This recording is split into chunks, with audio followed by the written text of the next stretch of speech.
Hey, how you doing, folks? Of course, that music you hear there is done by the great Paul Leonard Morgan, I believe his name is. He did the epic score for this film, and he did a great job with this film. And it is a film, I will say, to me, is a true throwback to an 80's flick. And the more I watch this, the more I take notice of this film a lot.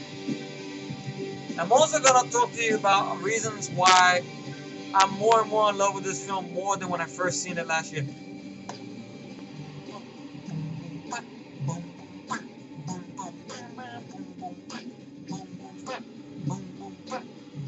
If I know how to do editing, I'll put that as my theme for my vlogs.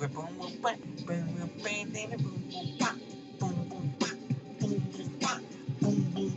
Dredd kicks, Robocop's ass, kicks Robocop's ass. I hear clapping, yay! But this movie, now I would like if somebody would have told me about two years ago, back in 2010, that a film, a rebooted Judge Dredd film would be better than an expendable sequel, I would laugh in their face. But lo and behold, this fucking did it. This movie is one of the reasons why Expendables 2 hasn't lasted long on me. Because the more I watch this film, the more it feels like a fucking 80's movie. You know how I can tell it feels like an 80's film? Here's the test you can find out. When the movie's over, and you can listen to the end credits music, whether it goes with the film or not, and you enjoy it, and you want to wind it back and listen to the end credits music again, then that's an 80's movie. That's right.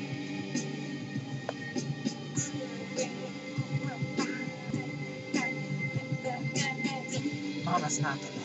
I am the law. Why do I do more like this? Mama's not the law. I am the law. That's right. He is the fucking law. Fuck RoboCop. If you want to talk about RoboCop needs an update, he already got one. Dredd. I just finished watching this last night. Actually, I saw half of it because I was tired. I was under the weather. I went to sleep. And the next day, I watched the whole fucking movie again. That's how a sign of a good movie. You don't have to watch it in the middle. You can go back to watch it in the beginning again, man. You know what I mean?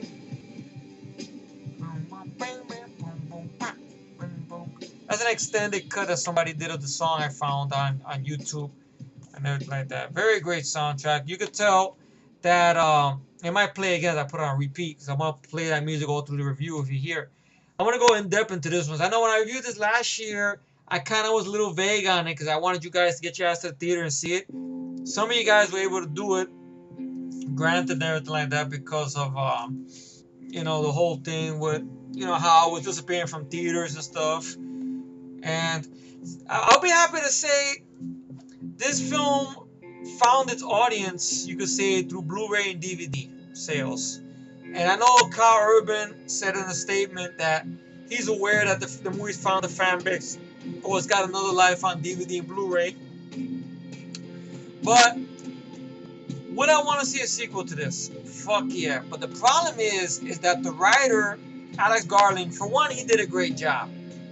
And his ideas for what he wanted to do with Dredd as a franchise was the next film was to be a prequel, basically, an origin story about this guy, which I'm a little worried about.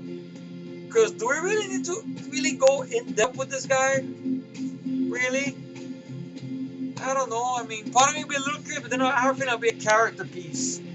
I don't know if you really need a character piece. Just show him doing what he does best. You know, he is the law, and he's kicking ass, taking law to the lawless, and everything like that. You know, that's all you need to do with Dredd. That's it.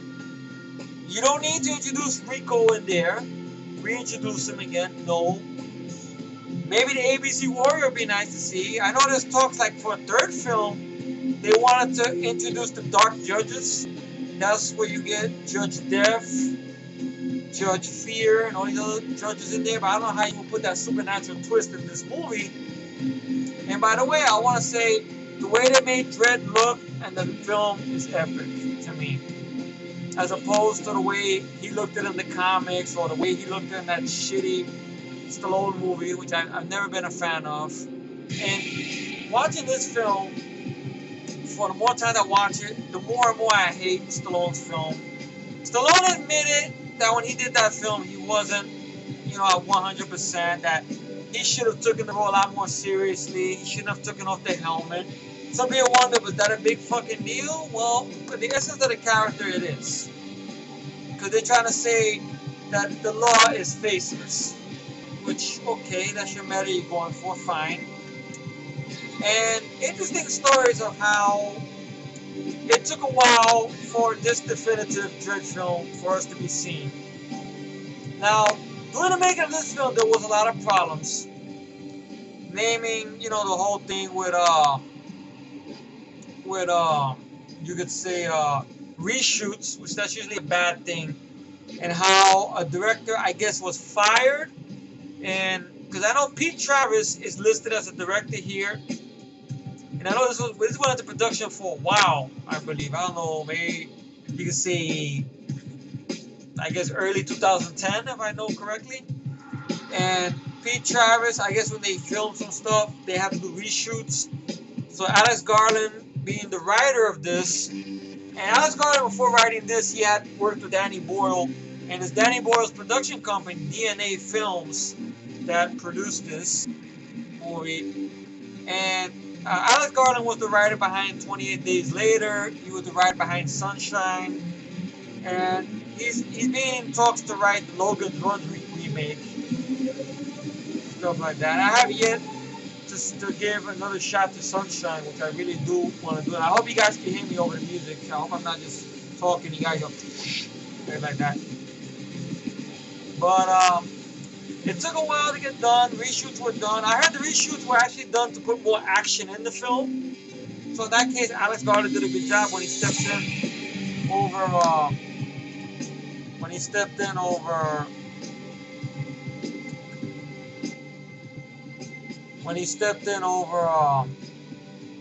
Pete Travis and stuff. I have not seen Vantage Point yet. I know, shame on me. I should see it. But I want to give this good movie a chance. And the star of this film here, Carl Urban, he knocked it out the park to me. This is the movie, to me, that made me want to look up more of his stuff now. Everything like that. Maybe, who knows? Who knows? I'll give Doom another shot. Just for him over here. I'll give him another shot. and everything like that. But you know, he did a great job with it. He didn't lie to the fans when he told the fans that you're gonna be very happy with this version of Dredd. And also, I want to play something else over here because I'm about to play a music over here that actually was a rejected score soundtrack that was supposed to be for the film here. And it's something called Drock, music inspired by Mega City 1 that was done by Jeff Barrow and Ben Salisbury. And it was one track here called Lawmaster and Pursuit. It's, I don't know, some site here. You might find some of these uploaded on YouTube and stuff like that. It's about 19 tracks and stuff. This was released in April, a little bit before the movie came out. This was a rejected soundtrack. I mean, I have no problem with Paul Leonard Morgan's soundtrack. He did a great job with it. You could tell Paul Leonard Morgan, he took a lot of notes to early synthesizers, like the way the score for the Warriors was done. You could say he took notes from John Carpenter as well, and everything like that. The way he does his score, it almost sounds like a John Carpenter film, and everything like that. Well done. And these guys here, Drock, music inspired by Mega City 1, was supposed to be for this until it was rejected, and they went with but then it got released here, and got some good soundtracks here. Let me see. Hopefully it's not too loud. Probably is loud. Shit. It's probably like maybe it's called the Lawmaster Pursuit. Maybe this is the music that was really gonna play when Dredd is giving his whole monologue about Mega City 1 and everything, which is very epic. And the more I watch this film, I keep on having weird fantasies of taking Dredd here, right, and putting him in the Cobra film. No disrespect to Stallone or the character Cabretti. Cabretti's a badass, don't get me wrong. Part of me wants to believe, even though they're never going to admit it, they're going to say the character is more connected to Clint Eastwood. Dirty Harry, that's what the original idea was. Because the creators of this, I believe, John Wagner, who was the writer behind Judge Dredd, he wrote the comic book 2000 AD that was doing late 77 and everything like that with artists, let's see, yeah, badass songs, sound like 80's synthesizers as well. Let's see, John Wagner and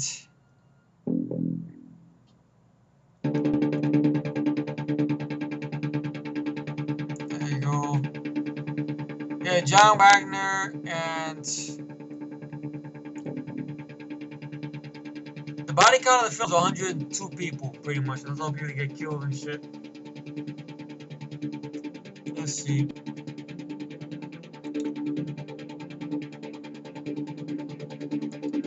Okay.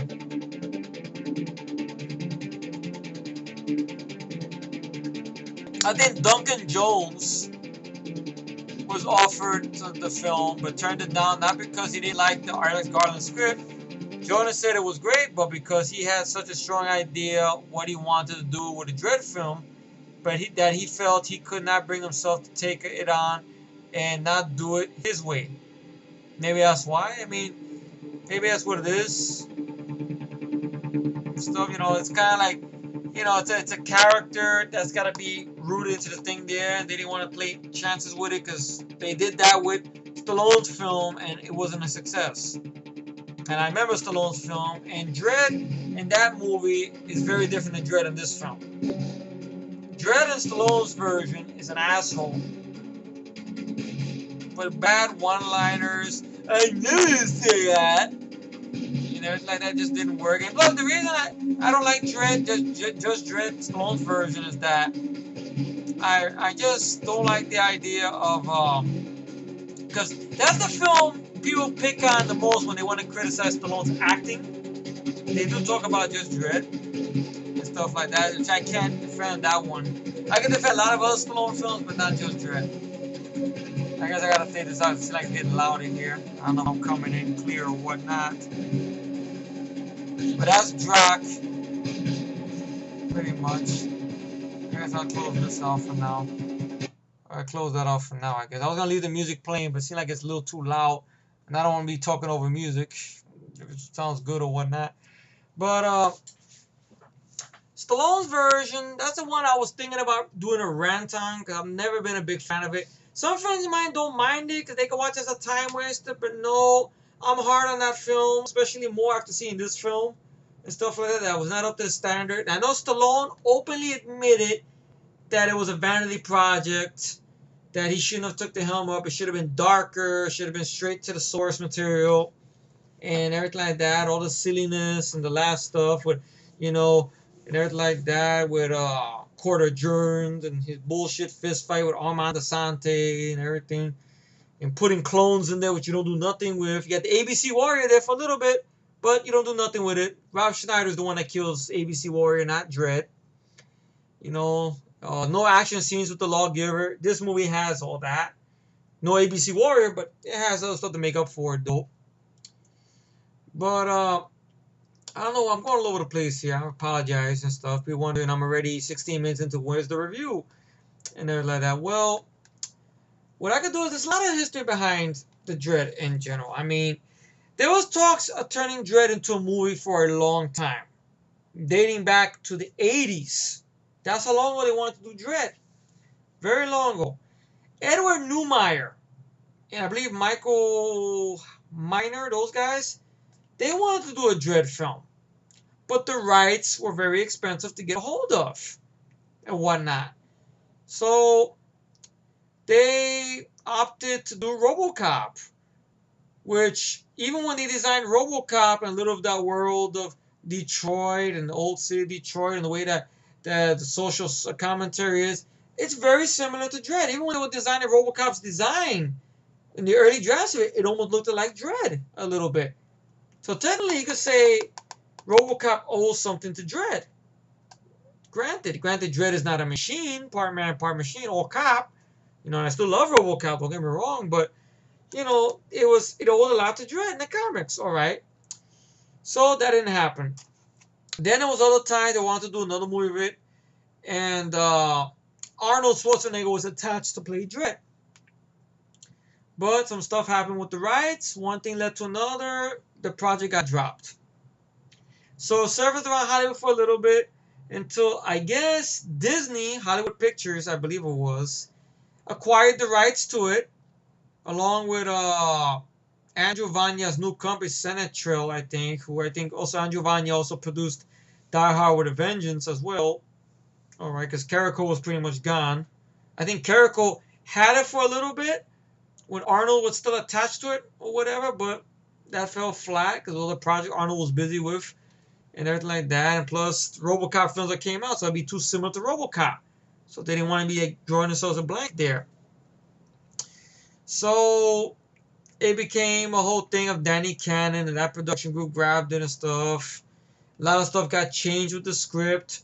I know John Wagner wasn't happy with the results of the way the 1995 film was treated.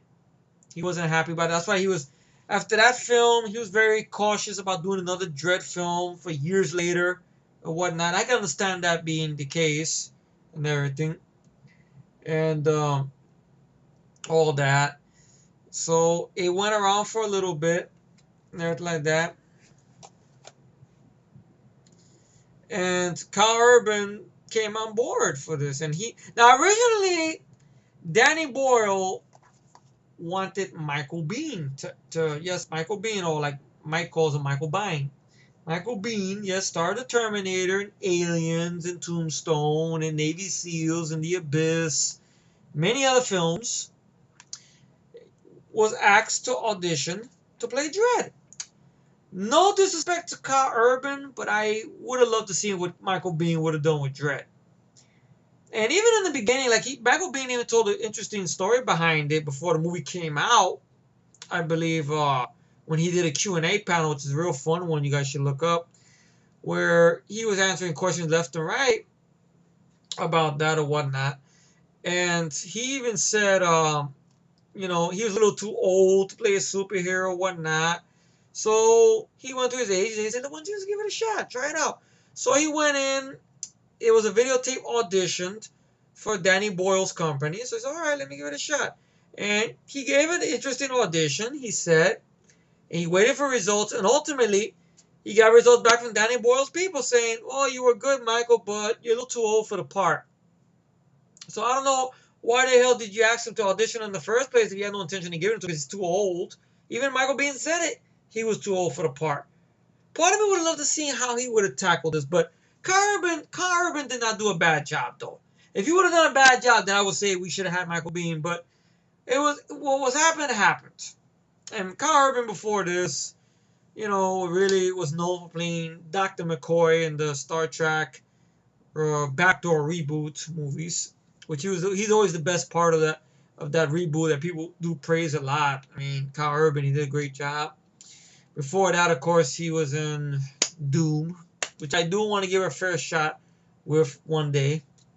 Who knows? Maybe my opinion will change. Who knows? Maybe thanks to this movie. I will say this is better though. Stuff like that. But he came on board for this, and he was very confident with the fans because this was the first time he was gonna lead a film since Doom and stuff like that. Some people like to say the reason we bombed was because nobody knows who the fuck Carl Urban is, but that's bullshit because nobody knows who the fuck is Andrew Garfield, and Spider-Man made all that fucking money. So that's bullshit and beyond. I know some people have been saying with the recent news about Ben Affleck's playing Batman that Carl Urban should have got a crack at it, but I don't think Ben Affleck's going to do a bad job. That's why. And plus, he already played a badass character, and he is still that badass character, in my opinion. He is Dredd. I can't see him playing another superhero. I'm sorry. He's Dredd. It's like Christopher Reeve is Superman. Michael Keaton is Batman. Depending on what you want to believe. Some people want to say Val Kilmer. Some people want to say Christian Bale. Fine. But Michael Keaton is Batman. To me, Christopher Reeve is Superman. Carl Urban is Dredd. Alright? He's Judge Joseph Dredd to me. Sylvester Stallone, he's John Rambo. He's Marion Cobretti. He's Rocky Balboa. Okay? Or he's Jack Carter, in my humble opinion. Alright? You know, or the Malloy character he played, I think it was Jake Malloy. Was it from ICU? He's that character. But even though it's not icon, I just throw that in there because it's an underrated film. Peter Weller is RoboCop. So you get what I'm getting at with this, pretty much. So, I remember when I first was hearing about this film, the trailer looked very good and everything like that. I don't know what the fuck is everybody's problem when they said they seen trailers. They said the trailer looked bad. I got no problem with the trailer. The only problem I have with the trailer, I wish they would have continued on with the rest of that song. I'm going in for the kill, doing it for the... I wish that song was in the whole trailer instead of just a little bit of the beginning. And then a little bit of that, stuff like that. The whole thing, a little bit of that Batman theme, sort of. But it worked for this film, though. I seen it in the theater in 3D. And not since Avatar was I blown away by 3D. And this movie delivered. It's the best 3D film I've ever seen in theater. It didn't lie to me. It didn't bullshit. It didn't have a cue card says, oh, this film was filmed 2D, but please leave the glasses on. Like, you know what the fuck that did. I spit on the screen.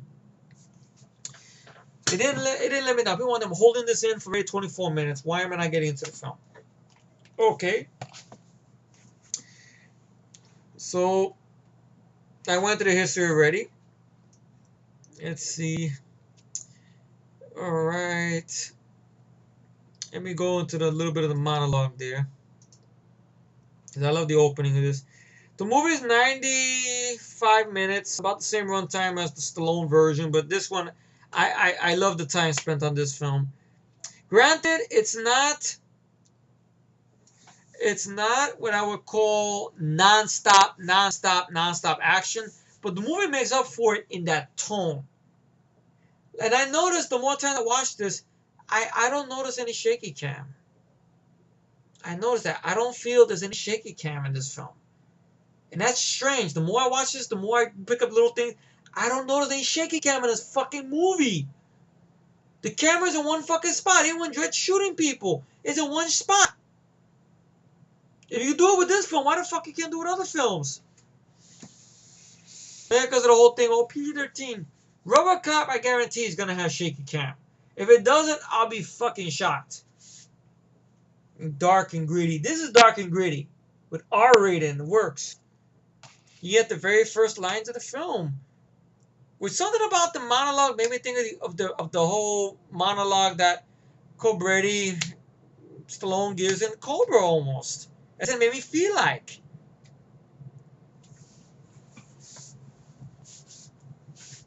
Hold on a minute. I can't do it without seeing the fucking thing shit. America is an eradicated wasteland.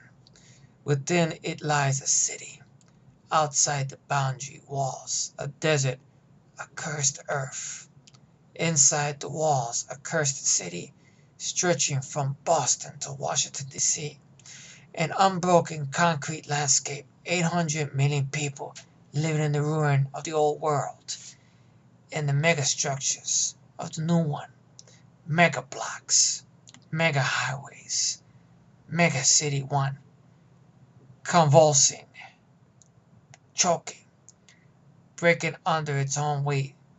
Citizens' fear of the street, the gun, the gang, and only one thing fighting.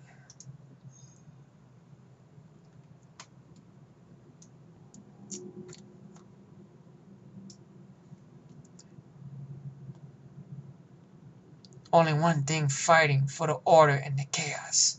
The men and women of the Hall of Justice, juries, executioners, judges. And the screen blows up. You see the Dredd letters. And that looked badass in 3D.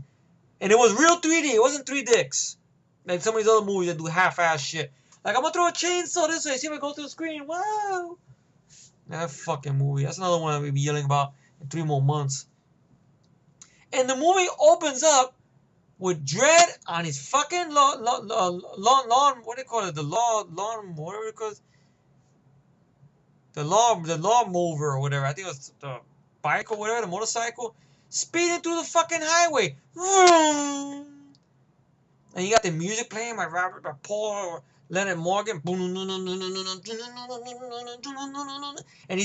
lo and behold, he gets a call over some guys who are high on this drug called slow-mo. And they're like that. And they got a judge chasing them, which is Judge Dredd. And it's a fucking chase. And the movie opens up with a fucking chase. And a firefight with a chase.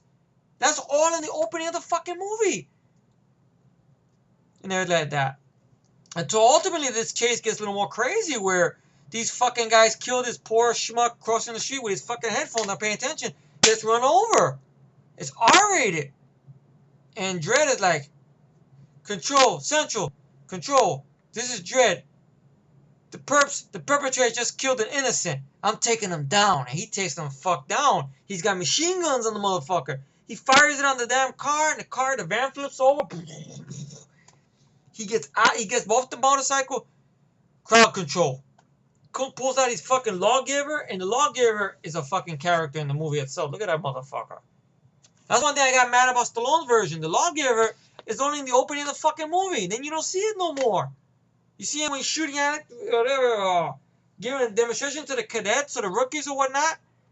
All this, if you graduate. The lawn mover, or the lawn mover, whatever they call it. I don't know what the fuck they call that bike. I like the realistic tone that the movie took. I love his costume. I love that. You don't need the gold and the bling bling and all that shit, you know, that Versace did for Stallone's movie. Even though I know the comics were like that, I thought this works better in the real world. Even his helmet looks badass, which I love that. You know, and Urban delivered. He knocked it out the park. The other 2 perps are dead in the car, and one of the guys, one that was firing on him, escaped. And this makes me think of Cobra once again, which is a good thing. And I know why Matt loved the film a lot when he got to see this in the theater and he pointed to his code poster. It's like watching this in the big screen. I agree. Like, once again, I play with that whole imagination thing. Like, imagine Dredd in the Cobra film. Like, someone did a switch for some reason, you know? Like, surprisingly enough, Dredd goes into an area that's sort of like a restaurant, maybe supermarket. You know? Think about it a little bit. Comes in there. And everything like that. Says this great line over here. Let's see.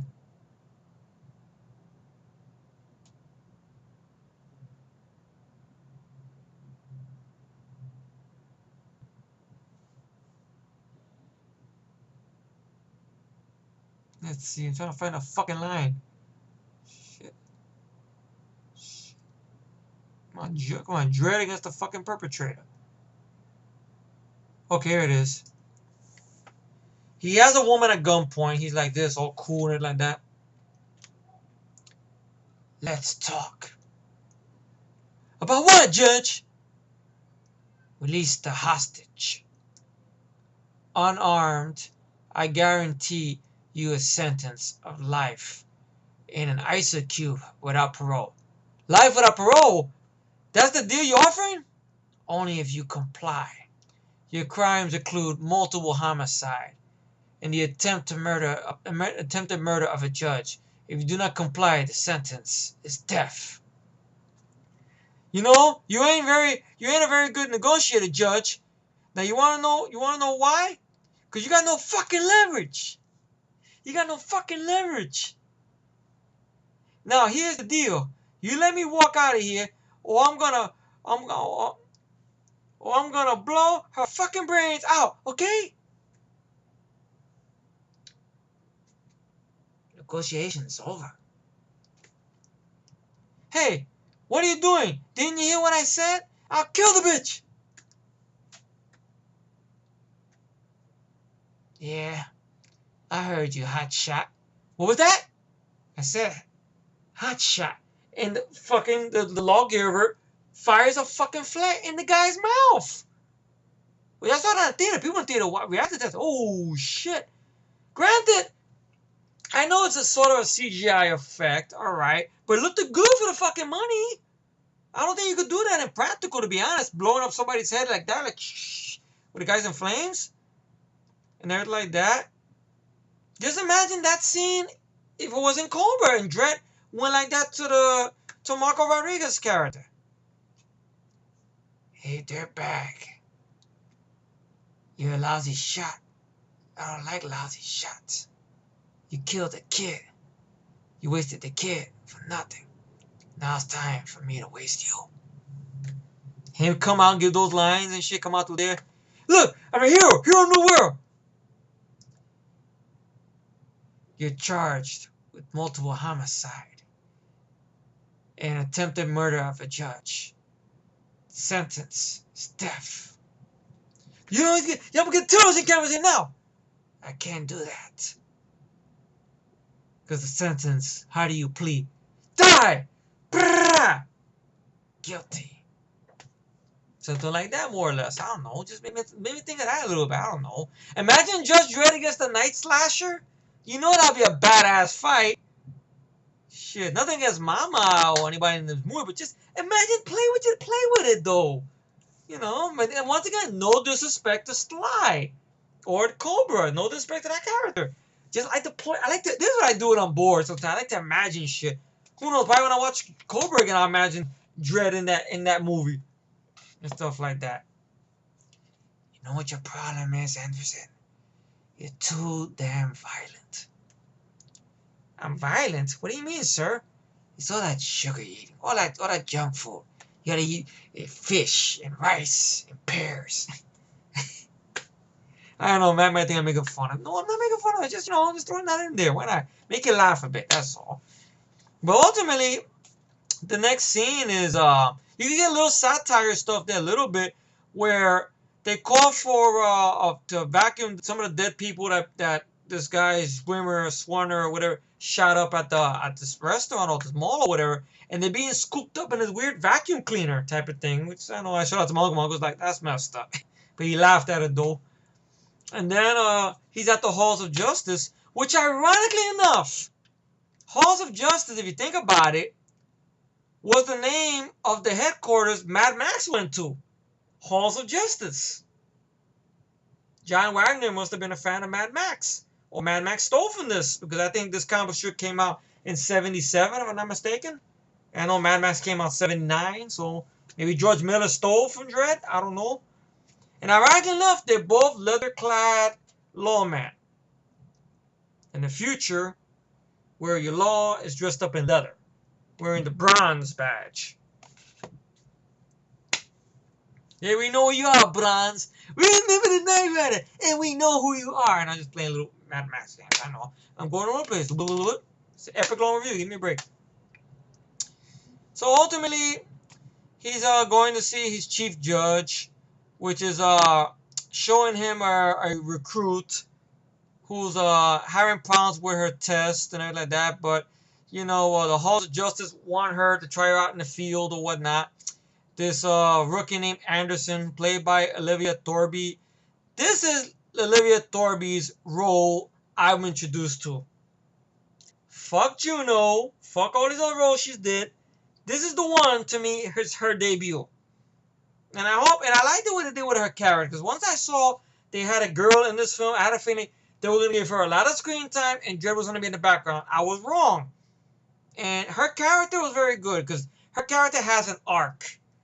Because ultimately you find out that the character of Anderson is what they refer to as a mutant, meaning she's sort of a psychic.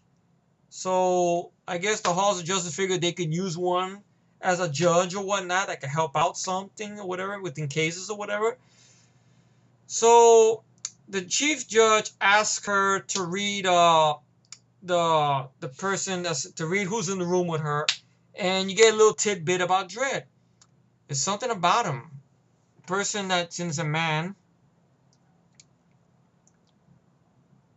Let's see, did they mention the dialogue here? Let's see.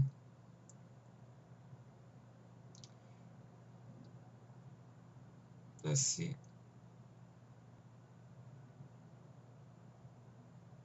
Fucking over here trying to find out. Fuck, I can never find.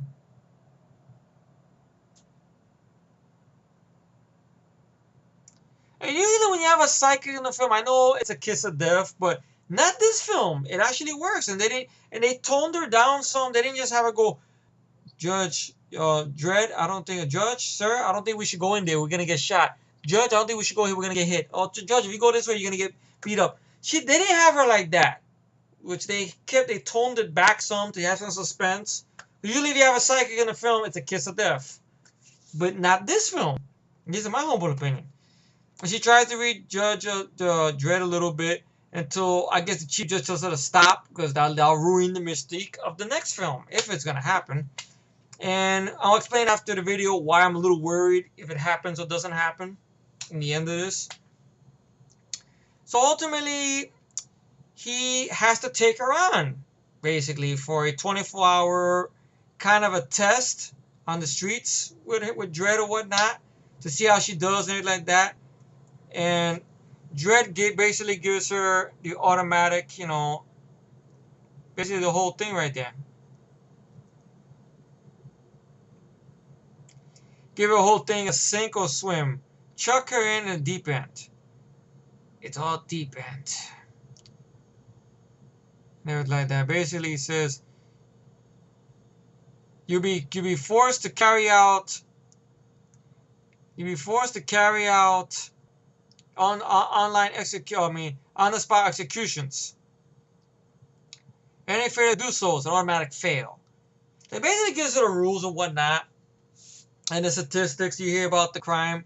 Until we cut away, we're at this skyscraper, or you could say this project complex, which is very well done, called Peach Trees, which is where the big chunk of the movie's gonna take place. And we're introduced to Mama, played by Lena Headey. Lena Headey, I remember from Sarah Connor Chronicles as Sarah Connor. Though they underuse her a little bit on the show, but every little moment when they give her something to do, she's okay. Anybody remember someone from 300 as Queen Gargoyle? Gargoyle, I think her name is. I think she's supposedly supposed to make an appearance in the fucking 300 sequel, which I don't think you need a fucking sequel, but they're doing it anyway. And she's supposed to make a cameo there, I guess. Or why not? Because it's about Xerxes. I don't give a fuck about Xerxes. Fuck Xerxes. And fucking Xerxes is gay. And I say like Mike says, everything's gay.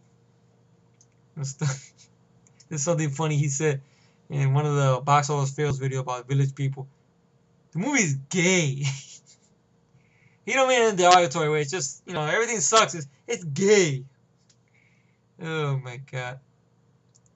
Messed up. Okay. A rookie judge on assignment is likely to be involved in armed combat. 1 in 5 don't survive the first day. You might be required to carry out on-the-spot executions of convicted felons. Yes, sir. Incorrect sentencing is an automatic fail. Disobeying a direct order from your assessment officer is an automatic fail. Losing your primary weapon or having it taken from you is an automatic fail. Yes, sir. You ready, rookie? I am. Your assessment starts now. So basically, he's giving her a test. And then they get on the bike and everything like that. But like I said, you're introduced to Mama, who's played by Lena Headey, and she's kind of the woman that controls the slow-mo in the city and in this building of peach trees. And she owns everything of that. And it opens up basically where she's high on slow-mo in the bathtub. And I like the way the slow motion still really worked good, especially with 3D. It really worked nice. And going at that with stuff. And then ultimately she gets some word from her right-hand man, Caleb, that there's a problem they want to talk to her about. That this guy named K, who I liked the actor who played K, and everything like that. And he basically finds these 3 guys who were coming around his area who were told to stay away, I guess from a rival gang or whatever, or they were trying to steal some slow-mo or whatnot. And I threw him, he said he threw them beating last week and they still come back. And she's like, you can't handle this? He goes, well, the question is, do you want to make an example out of them? And I like the way she just looks at them. And she goes, skin them and throw them off, and throw them off the balcony.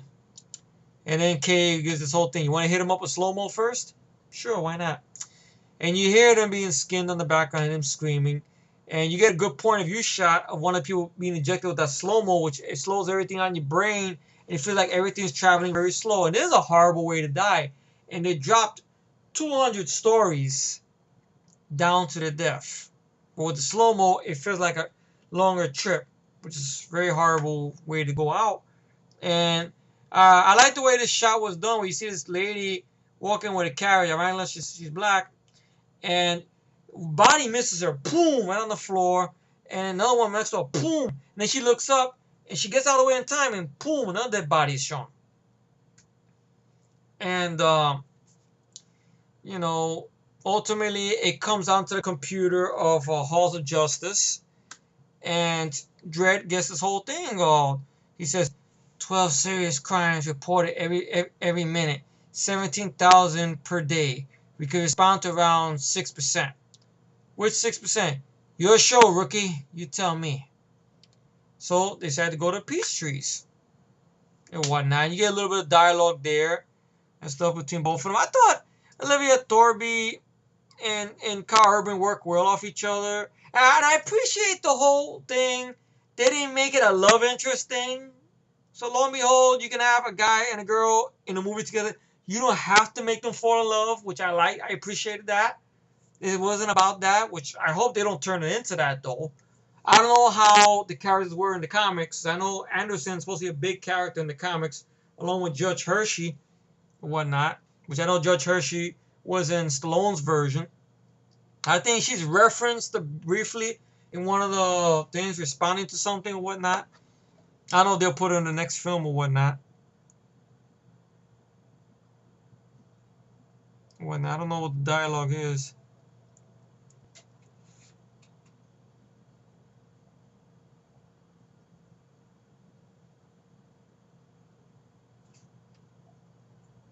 And everything like that.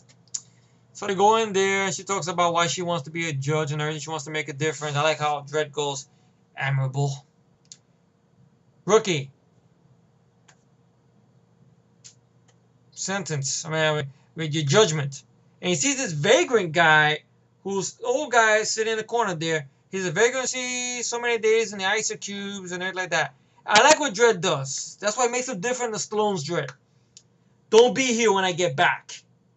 Because you know that was Stallone's Dredd. That's the problem I had with him in that movie. He was an asshole. You know, he took fucking Rob Schneider to jail just for being in a fucking hostage by James Remar's gang or whatnot. He fucked up some poor schmuck's car because he didn't want to move his fucking car away. Granted, maybe the guy deserved it, but not to have his car. And that whole thing, I knew that. He was an asshole. Even the whole thing throughout the movie when he's trying to clear his name. The law don't make mistakes. Even Varshan tells him, you want to say that? Look what happened to you. And everything like that. It's just, I didn't feel that Dredd learned anything. So this Dredd, I liked it. The fact that he tells the guy, don't be here when I get back. So he's giving a warning. Which I liked it that. Stallone's Dredd wouldn't have done that. He would have been a bitch and arrested the poor fucking schmuck. Granted, the schmuck gets something coming to him because for being an idiot not listening. So he comes in there and he finds the remains of the 3 bodies and stuff. And you got this Peachtree's paramedic who's at the facility there and stuff. And everything like that. Let's see. Peachtree's paramedic TJ. And everything like that. And everything. He basically tells no stuff like that. But then what happens is they realize that the people that were killed there have evidence that they've been taking slow-mo. And they're part of the Mama clan or whatever like that. So you get a little backstory, a little short backstory, which I love the way each character works because even the villainess, you could say, has an introduction there. And that's a lot to ask for a female bad guy. And Lena Headey did a good job. And Alice Garland did a good job. So I think Mama, from what I understand in the comics, was supposed to be an older person. But Lena Headey wanted the role. And Lena Headey is nowhere to be found to talk about this film. I don't know why she declined interviews or whatnot. She didn't do any marketing for the film or nothing. I don't know why. And shit. As well, they just Carl Urban, Alex Garland, John Wagner who were doing all the press for the film, pretty much. And I know Carl Urban got 1,000 questions regarding about Stallone's version, his version. I know Carl Urban went nuts at one point when somebody asked him a question. You think Stallone would approve of this version? And Carl Urban said, I don't give a damn what he thinks. So maybe that's out of anger. Maybe, who knows?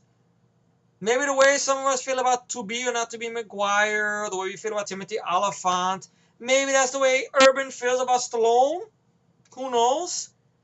Because in all honesty, does Stallone really give a fuck about what you know about Urban's Dredd film? No.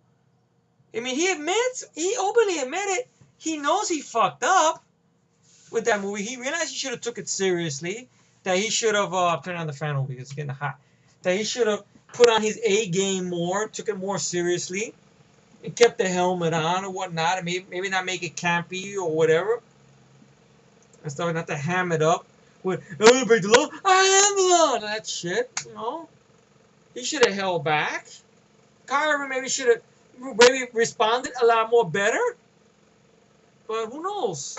I mean, I don't hold it against the guy or whatnot, but still, you know, maybe who knows? Maybe he doesn't. Maybe he's not a big Stallone fan. All right, not everybody could love Stallone, and everything like that. You know, I just wish he could have at least worded it a lot better. You know, like said maybe, you know, Stallone is Rambo. Stallone is Rocky. You know, but Stallone with Dredd, sorry, it just didn't work. He didn't create the character. He created Rocky. He created Rambo. So, I mean, all due respect, that's the truth. And everything like that. Stallone didn't come out as a writer for Judge Dredd. He just came out to star and smoke a cigar and make his money. And basically bitch slap Danny Cannon around. That's about it. So you get the introduction of Mama. You see she's a bad bitch. You know that there's this poor kid who's, you can say, is very kid that's scared a lot, where she eye-gouges this poor kid, man. And ultimately to actually give him computerized eyes and everything like that. She intimidates the shit out of him and everything. I don't know the name of that character, the kid with the long blonde red hair or whatnot. I remember seeing that character feeling sorry for this poor kid, really, and everything like that. And when you see the little score that plays there, and you see that she used to be a prostitute until her pimp cut up her face or whatnot. Until one night she got a hit of slow-mo and she wanted to get in on the action of this, and she castrated her pimp by biting off his dick. We don't see it. Well, we see a bloody image of her face with a cut and a little bit of the score and it like that. And we see here stories about how rival gangs in that building, to Peachtree's right there, were trying to fight for power, and Mama's clan came in and fucked everybody up. Fucking up this one gang named the Judged, which would have been an interesting gang to have Dredd fight, because they all look like judges or whatnot, but they have paint on their face. And she fucked them all up and stuff. But how the hell did she do all this stuff? You know how long we haven't, how many times we haven't had a judge out in Peachtree's? Well, you got one now. Let's go to the area right here. That's what the people were registered at, right here in this area right here. And ultimately, it leads to that very money shot scene right there. We get the slow-mo shot and everything like that. He goes, "You ready, rookie?" "I'm ready, sir." "Yeah, you don't look ready. I was wondering when you forgot your helmet." "Oh, sir, I can't wear a helmet. I have to feel my psychic abilities." "Yeah, a bullet. Yeah, and a bullet won't." And a bullet won't. "Ready, rookie?" "Yeah, I'm ready." "You don't look ready." Then the door opens up. Well, beautiful shot. It was well done in the theater. Watching the theater. The bullet comes out. Shoots one guy in the fucking face. Granted, CGI, but it worked out great with 3D, man. And then you see the explosion blow back some fat fuck's belly. Woo, fell back. Then another guy got shot in the fucking face. Boom, to his cheekbone. And everything like that. And Judge Anderson is witnessing all this shit, like, and stuff like that. And arrested the people there. One of the people that gets arrested is Kate. Of course, the black guy who's one of the right hand people of Mama and stuff. Until Anderson does that psychic thing and realizes he's part of that crime downstairs. He goes, "Really? Maybe we could put a bullet through him now. Save trouble on the paperwork." Anything you want to say? It's okay. I'll get you interrogation. We'll see if you talk. Takes him out there, and then Mama gets wind that Kay's been taken and decides to take over Peachtree's. Which I guess the security at Peachtree's, I didn't think Peachtree's would have security, because you would think all these fucking shootouts and shit, why the fuck they don't call a judge? But hey, it's a movie. And they fuck up the security people at the control station. They put something that control everything, link everything in, and locks down the place. And Dredd sees the fucking vagrant guy and goes, "What'd I tell you? Get up! Get up!" And the fucking guy don't get up. He stays there. And lo and behold, the fucking screen door falls down. The shield door comes down and crushes the fucking guy. If he would have listened to Dredd, he would be alive. In an ice cube, but alive. Fucking idiot. So then Mama gives an announcement on the, I know, it's deja vu. We've seen this before. I know. Basically saying that in this block there are two judges. If anyone tries to help a judge, it gets in my fucking way, I will kill them and the next generation they got with them. Stay the fuck out of my way. As for the judges, stay put, run. It makes no difference. You're mine. I know it's very familiar, because the same year you got the whole thing with the raid, which is almost a similar thing. Remember the drug lord guy lets the SWAT cops know, and you know, his language, native tongue, or whatever. Because I didn't like the way they dubbed him. He sounded different, or whatever. Stuff like that. basically telling everybody to come out and fuck up these people. Now, Dredd takes out the majority of these gang members with no problem. Which I appreciate that because it's been a long time in a movie. We haven't seen a character like this fight gang members. That's when the 80's vibe comes from. As much as I love the 2004 Punisher film and 1989 Punisher film, as much as I love those films a lot, I still love those films a lot. Frank Castle never takes out gang members. He always takes on the fucking mob. Even Punisher Warzone, he takes on the fucking mob. So that's what made me feel like a retro movie, because it made me think of Death Wish 3, like Charles Bronson, Paul Kersey. He took out a gang. Not gangsters, a gang. The Boondock Saints. That's another one I'm not too fond of. People love a lot. With Norman Regis and Sean Patrick Flannery. Everything like that, right? Which the humor wasn't that funny. That I know William Dafoe made a fool of himself in that film and whatnot. That's a time waster, but that's not. I don't think it's as good as people make it out to be, though. They fight gangsters. As much as I enjoy Kick-Ass, a lot more than Kick-Ass 2. I don't hate Kick-Ass 2, but it's a step. You know, the first movie is still a superior movie. Kick-Ass, despite that little scene in the beginning of the film when he's chopping that guy beat up, he deals with gangsters. In the sequel, he deals with gangsters. Or you could say sort of the whole thing with the motherfucker. You could say that's sort of a gang, but not a legitimate gang, though. It's just supervillains. So you see what I'm getting at with this, right?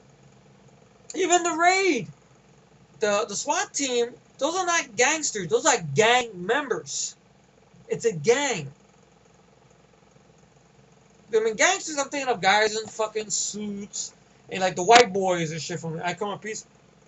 Which that still makes you laugh. The white boys, and they all happen to be white, ironically enough. Still a good movie, don't get me wrong. So I like that. Dredd is fighting a gang, not gangsters. And taking them all out, shooting them left and right and stuff.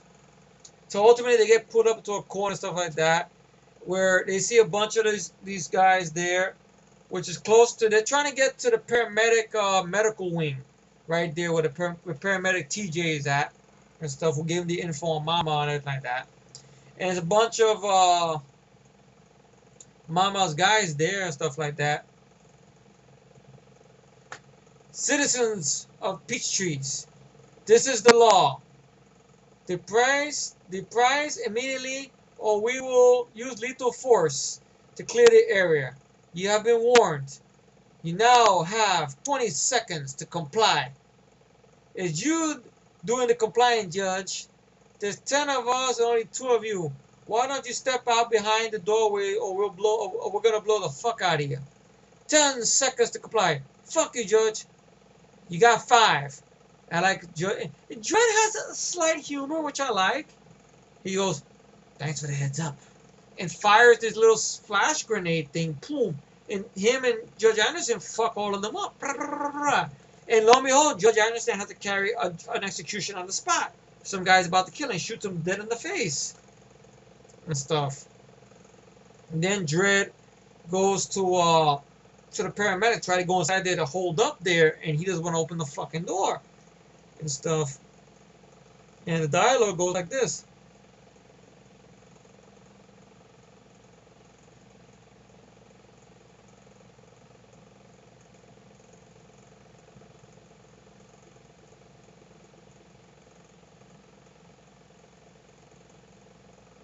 Fuck, I know I fuck everything up here. I just seen this shit on here. Why the fuck this disappears?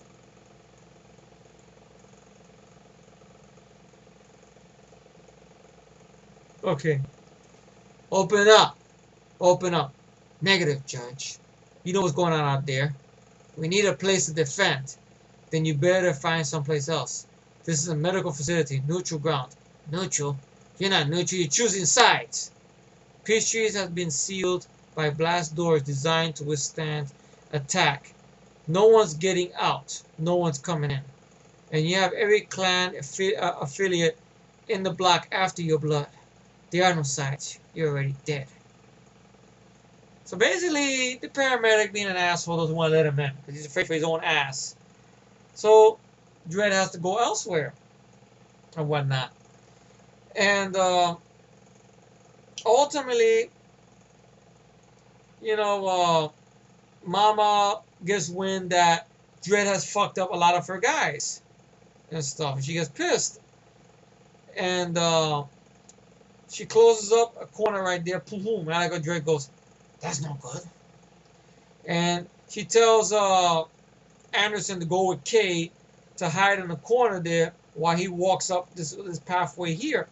And I like how Kay tries to mind fuck, play games with Anderson a little bit.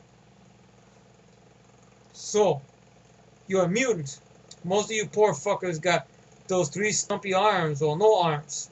But I guess you lucked out. You fit together pretty well, psychic. So fucked up, yeah. I heard about your kind. Kind of hard to believe it's real. Like what I am thinking. Like you like what I'm thinking right now. And of course, she sees through his head and sees that, you know, he's having his way with her. You see, I guess a little bit of Olivia Thorpe's by this was a double, but it looked nice though, and everything. And she goes, your picture of violent sexual liaison between the two of us is a pointless attempt to shock me. You're good, but I wasn't trying to shock you. If I was trying to shock you, I'd be thinking about this.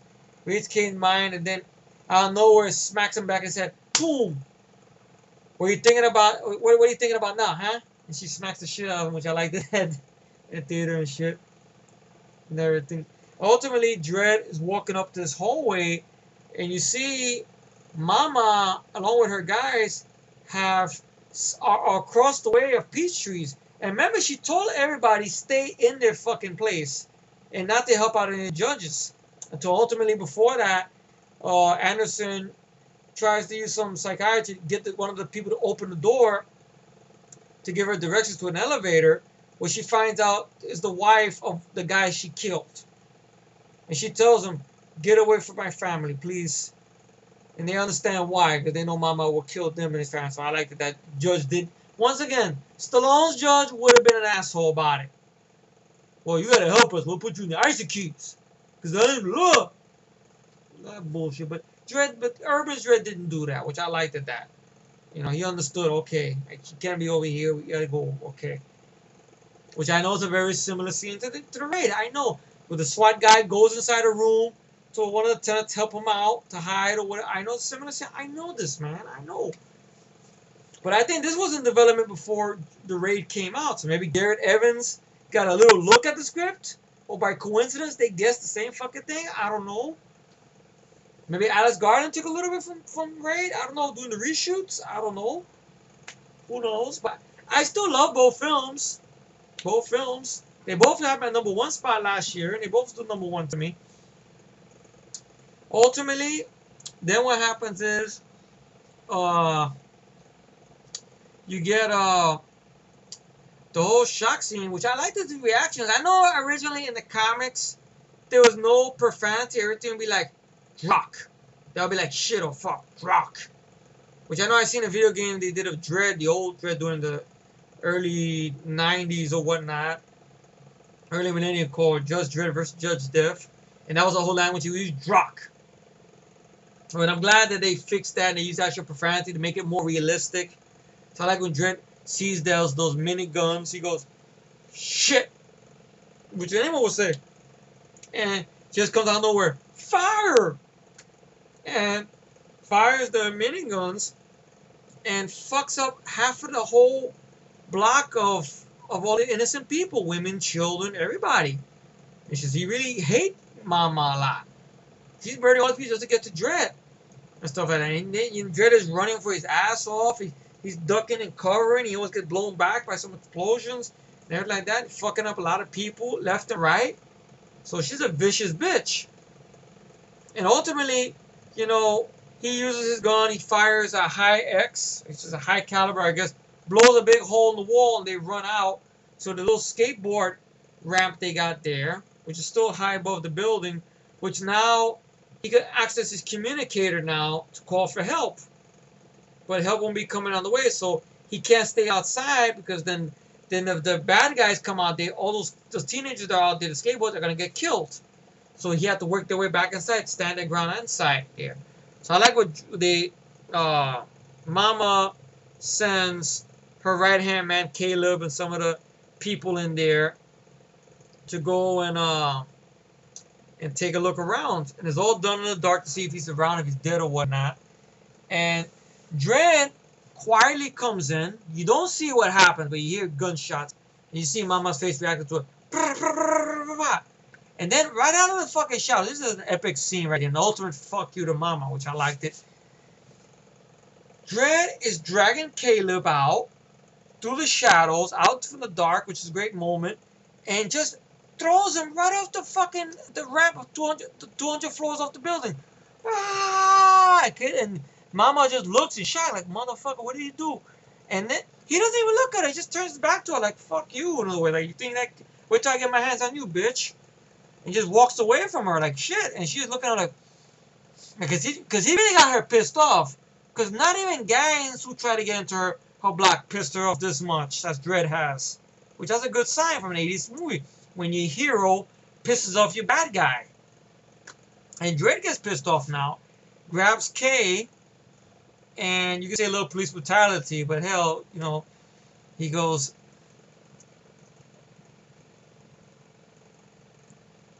let me see. Is this fucking dialogue here? Fuck. See, I know I love this film so much, yeah, I can't remember all the fucking dialogue. Ain't this a bitch? Fuck.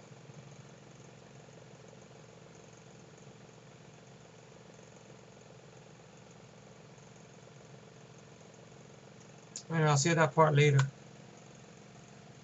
But, basically, you know, he interrogates the shit out of him. Mama murders a bunch of women, innocent women, children, men, women, and children, in cold blood, with miniguns. You know that's overkill to you? Poof! Yeah? That means, I think if we would have came in here and wasted you, and executed you on the spot, Mama would have let us walk out of here. That means you have to know something that she's worried about you gonna talk about. I'm very curious of what that is. Fuck you, Judge. And he headbutts him with his helmet. That's how you can tell Dredd's pissed off. Pah! You wanna tell me what I wanna know? Boom! Boom! He doesn't want to tell me. He has nothing to curse out Judge more. Judge grabs him by his throat. Imagine Dredd dealing with Heath Ledger's Joker. He wouldn't have been like, where is he? You know, he would have been beating the shit out of him more. Or hell, what Judge Anderson does to Kay right here. She would have done that to Joker. Heath Ledger's Joker would have been crying like a bitch. No disrespect to Heath Ledger. I'm just saying. That's the problem I had. Like a Batman in those Nolan films had the presence like Carl Urban has in this film, I wouldn't be complaining. But that's not the case. Dredd has more of that presence that Batman is lacking in those fucking films. Or Cancer Man is lacking in those fucking movies, my humble opinion. So ultimately, Anderson decides to use his psychic powers to get in his head to make him talk.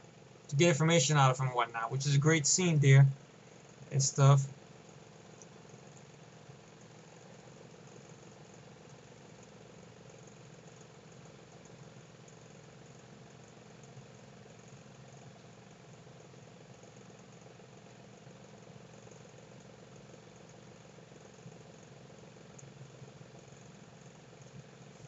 I'm in your head now.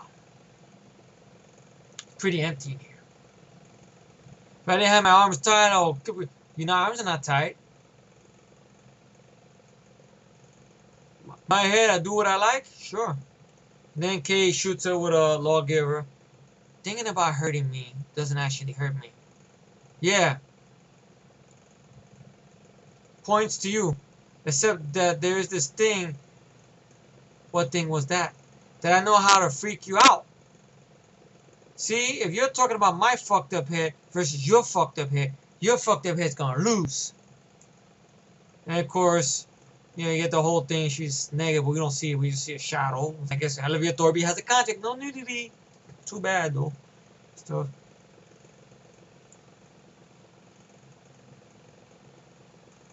of course, you get the idea. You know, he puts her on her knees, says, "Yeah, I figured I'll shut you up."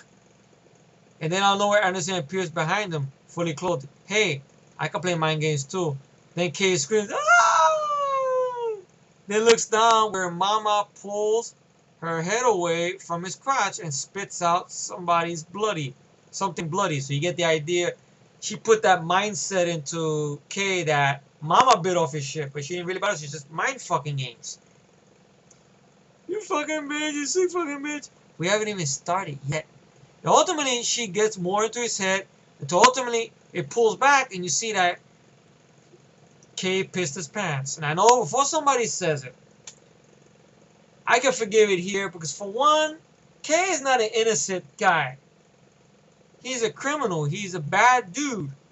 He killed these guys, he helped skin these poor guys and stuck them with slow-mo to their death.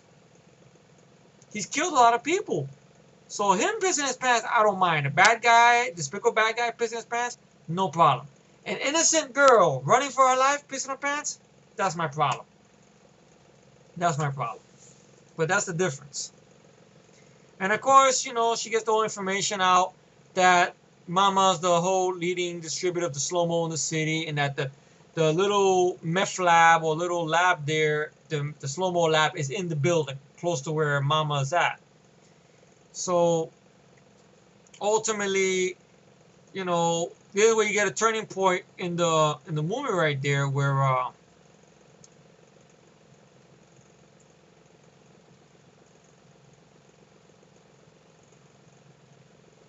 you get an ultimate part of the movie there where Dredd decides he's gonna turn the tables now.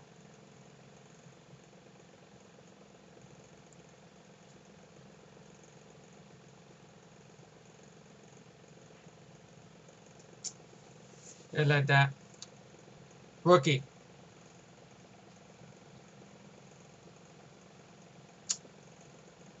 "Sir, we're back up inbound. I think we should wait until the odds have shifted in our favor." Dredd says nothing. Wrong answer? Got a psychic. So I like that. Once again, he plays with the whole psychic thing. It's not just serious or being an asshole over the top. So he's cool, which I like it. He's still a law, but he's cool. The way he's playing, the way Alex Garland wrote it. Very cool, very neutral. That's not to say Stallone couldn't have played it like that. Who knows? We'll never know. But he had a shot to do it, and he blew it. It wasn't Stallone's fault. I mean, granted, this is why he admitted it. And then, ultimately, they take Kay. Kay's all quiet, all blooded up like a bitch after what he's been through and shit. He's not talking shit now with Anderson and whatnot. Until you get these two teenage kids, a black kid and a white kid, who decide to, I guess, impress Mama or whatnot. These two kids, which are idiots pretty much, want to try to take down the judges, which is a little funny scene. And once again, you see Dredd is, you know, and everything like that, you know, not a complete assholes. I like this, where the kids come up to him when they're about to go to an elevator, and he goes, they come out of them, "Freeze!" I like how Dredd just looks at him and goes, "Why? What? Why should I freeze?" "Because we got a gun. We're going to shoot your ass, Judge." "Yeah? You're going to shoot me? How you going to do that with the safety on?" Then he put the gun out. Now, I could have you guys sent to the Juby ISO cubes, or I could just execute you two right now. Makes no difference to me. Your choice. So ultimately, Kay gets a drop on Anderson and takes Anderson hostage, and the kids try to shoot Dredd, but Dredd tasers them with his gun. Pew pew, tasers their ass and stuff. And ultimately tries to aim at Kay, but Kay already had closed the door on them and going up to Mama's penthouse on the 20th floor. Now, even Dredd tells Anderson, you may not want to be taken alive, because you hear all these stories that the Mama clan, you know, if they get a hold of a judge or anybody, they're known for gang rape and torture and mutilation or whatnot. Thankfully, they didn't go that route with the character. For some reason, Mama doesn't want to do that now. So confronts Kane, bitch smacks him a couple of times. It's all his fault. You should let the judges execute your ass, not take you alive. Now we got this fucking problem now. If I didn't need a man I need right now, I would have shot you ass. So when they find these judges, they're gonna find them both dead, full of bullets. No killing me, no raping, no torture, just a bunch of bullets. Got it? Now take her away. And then ultimately, this kid or whatever, who's with the computer eyes, tells Mama that he got the judge has tried to intellect something into a communicator and everything like that, to an icon. So he tries to have his great moment here, which I remember I did this when I did the impressions, stuff like that. If you let him talk, I could get a lock on his position. So Mama goes, let him talk.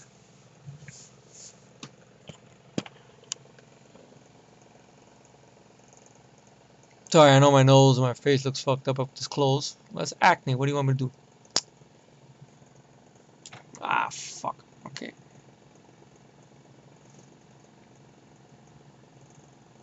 Inhabitants of peach trees. This is Judge Dredd.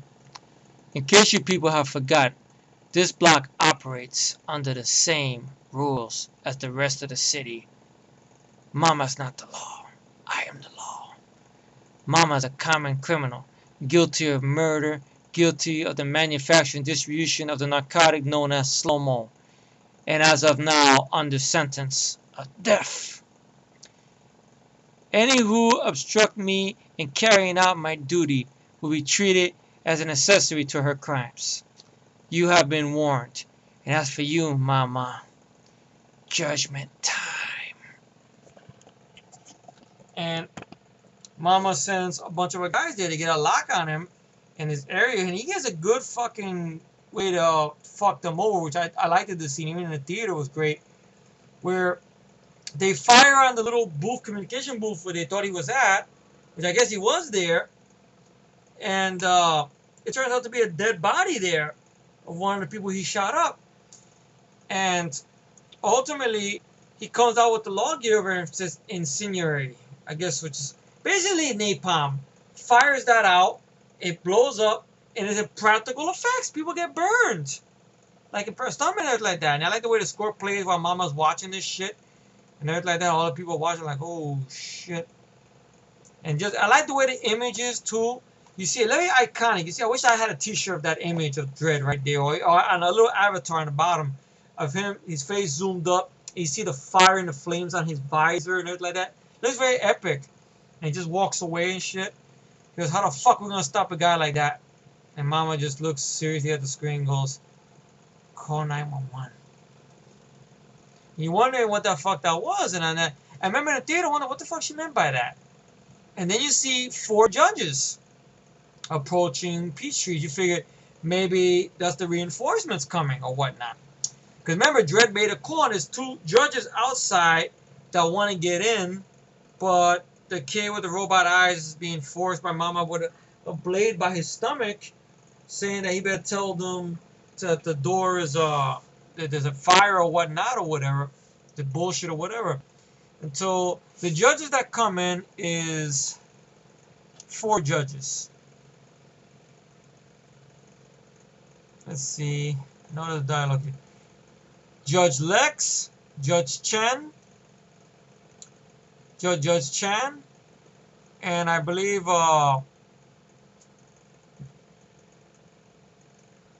Judge Alvarez, and Judge Kaplan. Basically 1 woman, 2 white guys. One of them is the leader, of course, Judge Lex. And the black guy, I guess, is supposed to be the Spanish guy, Judge Alvarez. And they go in there, they relieve the other judges who are waiting outside. And ultimately, now the fucking paramedic guy comes out. And I know this was shocking when I saw this in the theater. And I'm watching it, I still forget this happens, though.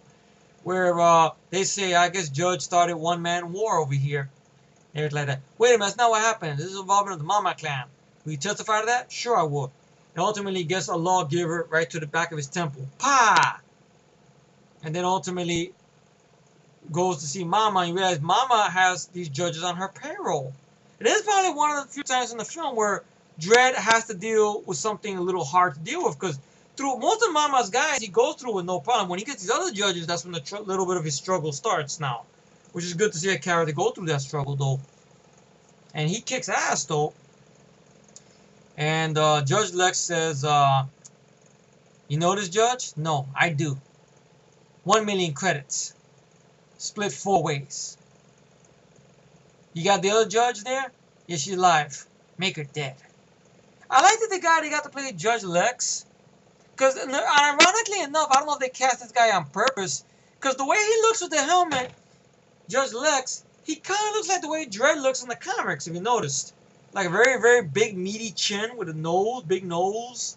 You know, almost like the way Dredd looks in the comics. Like movie Dredd going up against comic book Dredd almost. Without, you know, and they dress the same way, the leather and everything like that.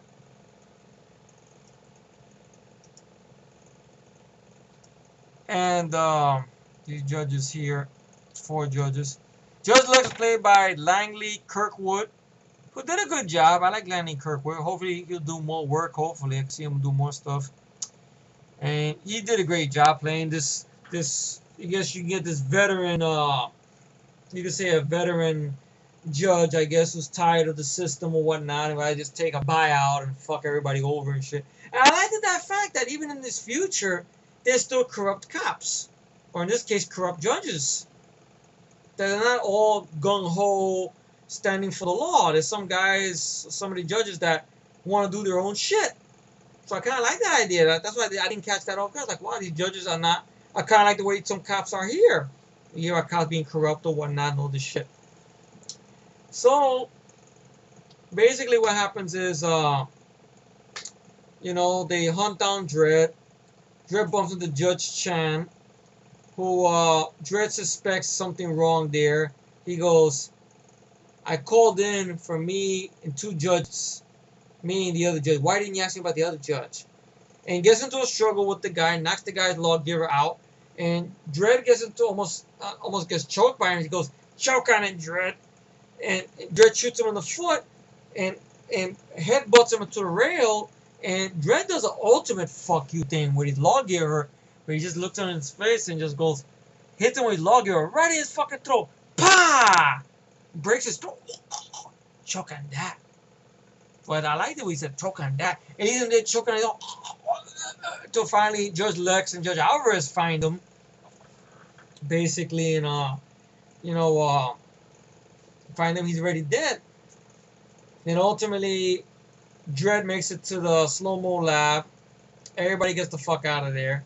And then Judge Lex shows up with Judge Alvarez. Judge Alvarez got a big rifle, like a type of rifle weapon or whatever, kind of like a bigger version of the lawgiver, I guess.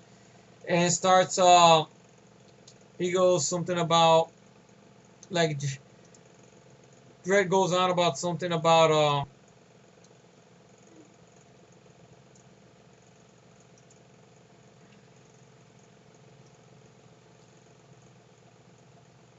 I know this dialogue since I passed it 5 fucking times.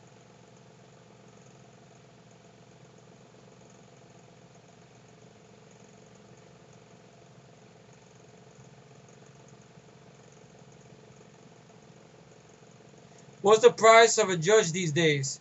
1 million. Split 4 ways. 3 ways now. Suits me. Doesn't sound like much to betray the law. Betray the city. Save that shit for the rookies. 20 years I've been on the streets. You know what Mega City 1 is, Dredd? It's a fucking meat grinder.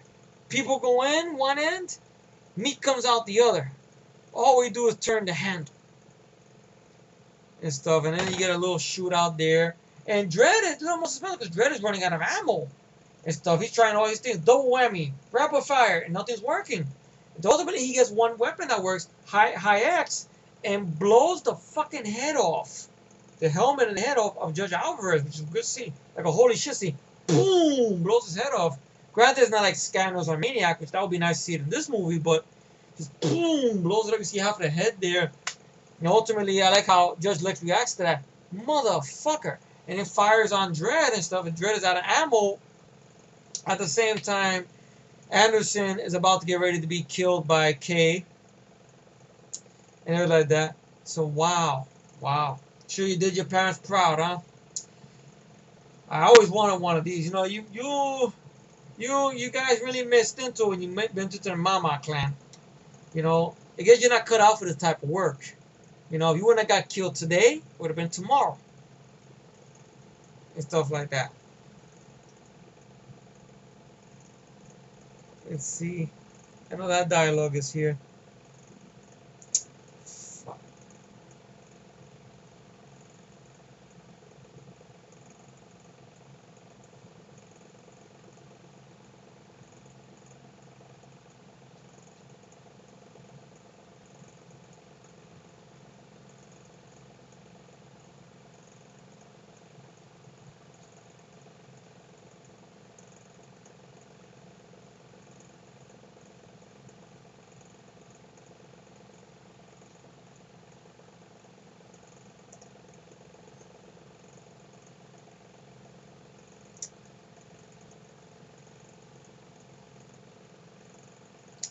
I'm sorry I'm pausing a minute. I know it's a long one. I hope you guys are still watching. Shit.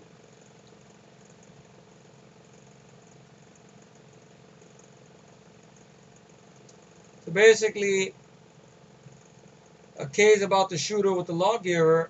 I like this reaction. I thought this was done better here than it was once again Stallone's film, where he's about to shoot up the lawgiver. Any last words, bitch? That's funny. I was about to ask you the same thing, bitch. And he fires the gun. Ultimately, remember, the lawgivers have that registered ID thing where, you know, is matched to the DNA to the judge, each judge. So they not only judge can pick it up or whatnot, unless you're a judge. So remember, he's picking this up, and in the Stallone version, it will electrocute you. But here, I like the idea that it actually misfires and blows up his whole fucking arm. Practical effect. Maybe the insert shot was CGI with practical effects. Like, and ultimately, Anderson kicks him dead in the face. Pa! And then gets free and gets the machine gun away from these two guards there. Knocks one guy the fuck out. Takes the machine gun, turns it back, and blows his fucking head up with the machine gun and stuff. And then fucks up the other guy and goes off to help Dredd. And ultimately, Dredd is stuck in behind some wall somewhere, and Judge Lex uses armor-piercing rounds and fires through the wall and shows you Dredd's not indestructible. Dredd gets shot, and he falls to the ground. I like how basically how Dredd says, wait, are you kidding? You just say wait, Judge Dredd? The Judge Dredd finally gets on the wrong end of a gun. All he says is wait. You know what? I expected more from you. I mean, wait for what? Wait for me to change my mind? Wait for another 2 or 3 seconds of life because you're so fucking weak you can't stand to see it end? No. He gets shot from his back. Wait for her to shoot you. And I like the idea that Dredd has this, which once again you wouldn't see this in a movie that much today. Your character has a medical kit with him, where the bullet went through him, I guess, and he seals up his wound, basically, and he heals, cauterizes it, and gives a stitch and stitches it up, and he's back for action, which I like that. And they work their way up to this technical guy, which Dredd is about to shoot him until Anderson goes into his head and realizes that he was a victim. And they're like that, how what Mama did to him, eye gouging out his eyes or whatnot. And she tells him to go. Rookie, you know it's a serious violation, letting aiding and abetting a known villain. It's a crime. Well, I already failed my test, you know, to be a judge or whatnot. And now I'm still going to dispense justice. But wait, I got the codes. And then Dredd just looks at her and you hear that. And they're fucking up the rest of Mama's guys. Ultimately, it gets to her. And Mama has some kind of booby trap bracelet on her wrist right there that if she's killed, the heart rate would go down and the building would explode, killing more people. So Anderson gets shot, Dredd shoots the other people there, and everything like that. He goes, negotiation's over. You gonna take that chance? I don't think you're gonna take that chance. Then he fires on her, boom! Shoots her in her lower abdomen and stuff. And he goes, so, I wonder what the distance is with the radius between that detonator and your wrist. And ultimately, he gives Mama her final words. I know the very first time I reviewed this, I had a problem with that. The more times I watch it, I've warmed up to it, to be honest. I thought this was a more suitable death. I know originally I was thinking he should have worked her over or whatnot, but then it wouldn't have looked right. All Dredd is beating up a woman. Granted, she was an evil bitch, but still it wouldn't look right. Like, if it was a night slasher, then I can understand, you know. Okay, he beats the shit out of him and throws him off the fucking roof. That'd be nice. Nothing against, once again, nothing against Dredd. Nothing against Cobra. I'm not picking on Cobra. Please don't think I'm picking up a Cobra. I'm not trying to see what the fuck. And out of nowhere, he puts her by the fucking window and picks up the slow-mo inhaler, makes her insert it, and then says to her, Mama, your crimes include multiple homicide and the manufacture and distribution of illegal narcotics. How do you plead? He just stays silent, blowing smoke in his face, and then he goes, defense noted. And throws her right out the fucking glass through the window, which was a very great, beautiful, long death scene, pretty much. Which she deserved. Even though it was beautifully shot, too, and it looked beautiful in 3D and everything in theater and stuff like that. And I know it might have made some people cringe, like thinking about 9/11 or whatnot, people going on like that, but it's a villain. It's not a good guy that's going out the window like this. And ultimately, Dredd's prediction was right with the range. And she falls down face first to her death. And ultimately, the thing went off, but the range was far out for the detonations to go off. I like how Dredd looks at that. He goes, yeah. He walks away like, yeah, I knew I was fucking right. And then ultimately, they survived the whole night, you could say. Kind of like Assault on Prison 13 or like The Raid or any of those movies, or even Dust Till Dawn, where two characters or a group of characters have to survive through the night. That's what happens. The gate opens up, it's daytime. A lot of the reinforcements have arrived and everything like that. And ultimately, he goes, Rookie, your assessment's over. And she just takes off her shield, Anderson, and just gives it to Dredd because she figures she's failed. And walks away from him. And then ultimately, the chief judge comes to him. So, how does she do? She a pass or fail? And Dredd looks at the star and looks at her. Then looks at chief judge and goes, she's a pass. So normally, because I guess she's gonna have to be a pass because her character is very big in the comics. Maybe she will come back for movies. Who knows? And ultimately, it has that great score playing, and he goes off, walks out, gives a great monologue, which I want to get up over here.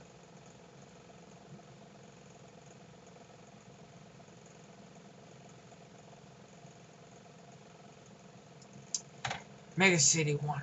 8 million people living in the ruin of the old world, and the many structures of the new world. Only one thing fighting for order in the chaos. The judges.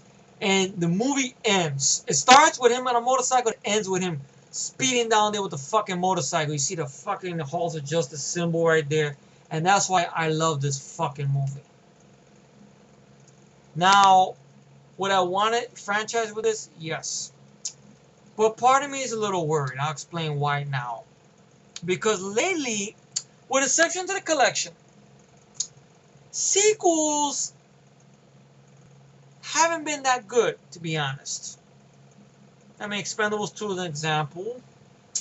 Kick-Ass 2, I liked it, but I didn't like it more than the first film. Because to me, a sequel is supposed to continue the story and at the same time add more. Or give us more of what the first film was. And lately now, I just feel like sequels just being, let's make it decent. That's it. Not go kill herself. Just make it decent. Make it okay. Just make some little money. Make it decent. That's all, please. Like, they don't really go all or nothing. Can you guys think of a sequel that actually delivered with exception to the collection? Because that was one sequel I could say that delivered, though. But other sequels, like the sequel to Hills Have Eyes, not a bad sequel, but it's not on par with the first movie, though. In my humble opinion. They didn't kill off Matt's character, at least, thank God. I mean, they didn't do that. And everything like that. But most of the time, they fuck it up. Or they can't follow it up the right way. Or they go cheaper with it. Or they make it too big. Iron Man is a great example of that. They couldn't do a good sequel to Iron Man. Iron Man 2, I thought it was boring. Part 3, I heard is no fucking better, to be honest. You know, look at Wolverine. They did 2 Wolverine films, both of them were fucked up. You know, I don't know. The Thor sequel, I want to believe it's good. I really do, but I don't want to get my hopes up. I don't think I'm going to get let down like I've been let down this past year. Look at Only God Forgives, remember? You remember? That's not a sequel. I just threw that in just for the fuck of it. So part of me is worried about that. And plus, the plan they got that Alex Garland wants to do regarding an origin story with this guy. I don't know what could you tell about this guy. If you're gonna go with the whole cloning shit, then I'm worried. Then it's gonna be like the 1995 film all over again. I don't know if you really need that. I mean, there's other villains Dredd had, right? I mean, besides Mama and Judge Death. Let's see. If I go to over here, right, and I type Judge Dredd villains. Okay. Wikipedia. Let me see. They told me in Wikipedia what the villains were. Judge Dredd faced. I know history. Give me the fucking villains. Of course, Rico Dredd. The whole thing there. Which that was a clone. Became.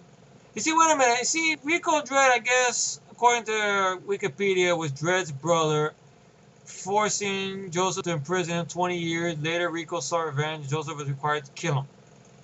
See, he wasn't a clone. It was his brother. So, okay. Judge Kraken, another clone brother from the same Fargo stock as Joe and... Okay, he's a clone. Abred, with a later batch produced by a rogue operator. Vianetta. Dredd had a niece. Vianetta followed by Rico in jail. Dredd had gone out of his way to save her on occasion. Judge Rico. Once again, Judge Rico Dredd. The same thing again. Dolman, another Dredd clone, formerly a trainee judge. How many fucking clones he fought? Cadet Paris, a recent addition to the family. An SRY depleted female clone of Dredd. Wow, so many fucking clones. Judge Anderson? Really? For years, Dredd had a close but uneasy friendship with Cassandra Anderson, a PSI division, which came to an end when Anderson briefly abandoned the law later. Dredd denied his friendship with her, but reaffirmed it after her injury. Well, it says family and associates. Okay, I don't know. I want to see what the fucking villains are. Judge Hershey. Dredd has known Chief Judge Hershey since 2102. Like all chief judges since Goodman. He has it easy. He's okay. Walter the Woobat in Maria. Dredd was used to share a flat with domestic robot called Walter Robot. Ah, brother. Galen DeMarco was a judge infatuated with Dredd. This breach... Okay. Oh, wait a minute. The villains. Okay, I should have read that thing. That makes more sense. The Angel Gang. Mean Machine Angel. Okay. Chief Judge Cal, which I think he's the character Jordan Prochnow played, I think, in Stallone's film. Okay, you're gonna bring him in there. Alright. That'll make it interesting. Chopper.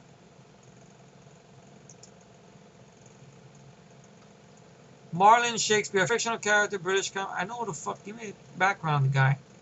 Un-American graffiti, Mega City 1 teenager, bored, restless, with no future and a father. Brit Shakespeare believed that his brother. Okay, give me a fucking storyline. Anyway, I guess the idea is there's other villains you can use besides Judge Death. I mean, they want to use Judge Death for, I guess, the third film, The Dark Judges. That's what Alex Garland wants to do. I don't know how you inject Judge Death, a supernatural element, into this world. Be kind of strange to see that turn. Armin Gale, aka Chief Judge's Men. Judge Grace, Morton Judd, the Judge Child. PJ, maybe. Arlick the Assassin. I think I heard about Arlick the Assassin.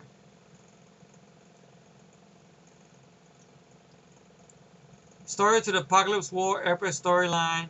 The story was responding the Black Mania, Continental Wars. Okay.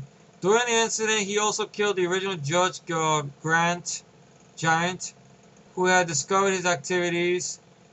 The destruction of East Mega 1, Judge Dredd's relatively strike force at the climax of the Apocalypse War left Arlick with a strong desire for vengeance against Dredd and Mega City 1. He also featured in the Judge Anderson stories. So this will be interesting. Okay, an assassin named Arlick. Okay, Arlick the Assassin. I don't know how he looks like or whatnot. Acting Chief Judge Seinfeld, Judge Bachman, Morton Judd. I mean, there's other villains you could use. I mean, besides Judge Dredd. I mean, that's not Judge Death. Nothing against Judge Death. It's just, I don't know. How would you introduce supernatural stuff into this? I don't know how it would work. Who you would get to play Judge Death. It's going to be a CGI effect or whatnot.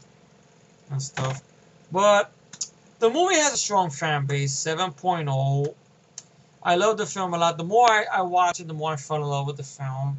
Ironically enough, it makes me fall less and less in love with the Expendables. I don't hate the first Expendables. Don't get it twisted. It's just, when you think about 80s throwback, you think about a very badass character, old school filming styles. Granted, they used some CGI to enhance Mega City 1. I can understand the money going into that. The budget was $50 million, I believe, for the film. Let me see. How much was the budget for the fucking film? I know it wasn't really... The budget was $35 million. And they did a lot for $35 million, man. They really did.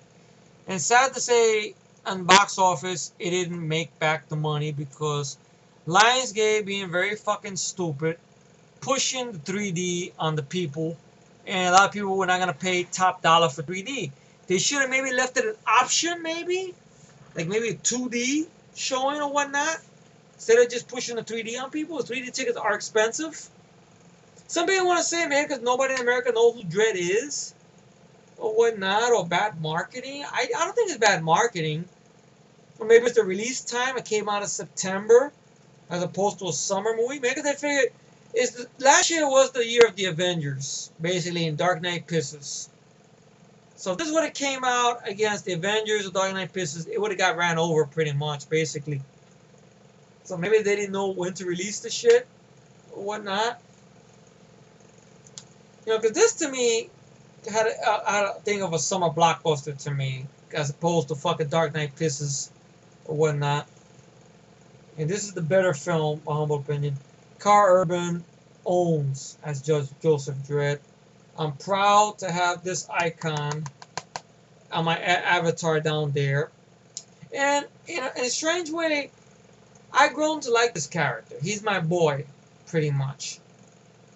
Matt has Rambo and Raphael. Mike has RoboCop. I love RoboCop. I love Rambo. I love Raphael. Great characters and stuff like that.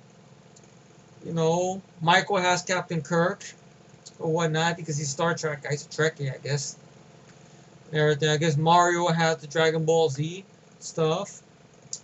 But this is my boy. This is who, you know, I'm proud to have showing down below down there. And Would I want to see a franchise of this? But not really with an origin story, to be honest. Just another sequel. Have them fight more bad guys and stuff like that. Bring some of those other villains in there. Not necessarily clones. You could throw the ABC Warrior in there, or you just make the next film about Judge Death and everything like that. I don't know. Maybe do something where he ends up walking the cursed earth or something like that, and he has to fuck up some bad guys in the wasteland and shit. Where his helmet's still on. I know there was a fan movie somebody made on YouTube called Judge Menti, which there was a plot line like that where he went after some people in the wasteland or whatnot, fuck people up. How did Dredd do that? Who knows? Carl Urban did say in interviews that he did enjoy playing the character, that if he gets a franchise, he'll gladly want to come back. And even if it becomes a cult status film, he's still cool with that. So I go show you he's happy either way how this movie turned out. And he's aware that the movie has found another life on DVD and Blu-ray. I don't know if Lionsgate or Danny Boyle's production company will take that into consideration. So who knows? But rating of this film is 10 out of motherfucking 10. I've gone on long enough why I love this film a lot. You guys know how much I feel about the film because my avatar down there and stuff. Maybe it'll be on this side or that side over there. You probably see it over there. I know it's right there where you see the... Oh no, it'll be on this side pretty much the way that we just work it. Right down there, we see I Live Again 1 or whatnot. If it's there, if I point you into the right direction and everything. But it is an epic long view to highest proportions that this film really deserves. So thank you all for tuning into this long one, and thank you all for watching. You all have a good night. And remember, Mama's not the law. I am the law. And try to look at my list when I see that I am the law. 10 out of motherfucking 10.